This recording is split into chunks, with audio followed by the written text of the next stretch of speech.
Around the legs of the matching stub. Notice how some of the screws have become rather corroded over the years. Fortunately, if I check the DC resistance between the center pin and the shield, the resistance is very low. Ideally, it would be a total DC short. It looks like I'll get a few more years out of this antenna before the corrosion gets out of hand. So what are the dimensions if you want to follow in the footsteps of so many others and make your own J-pole? You can Google J-pole dimensions and come up with dozens of J-pole drawings, all a little different.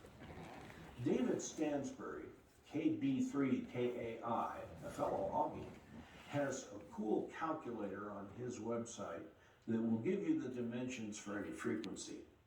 The URL is shown on the screen below.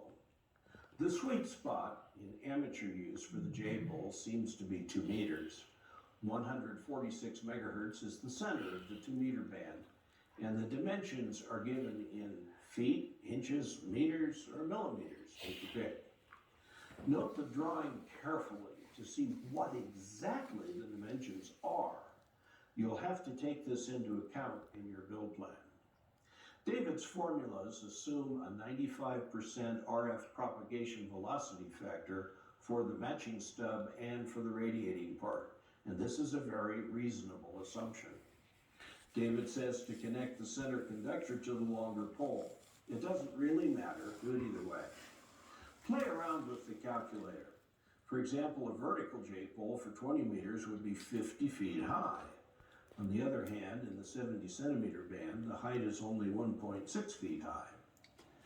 There are many variations of the J-pole, for example, using actual window transmission line for the quarter wave matching stub, to curling the half wavelength radiating part back over on itself, such as in the Slim Jim configuration. The design is very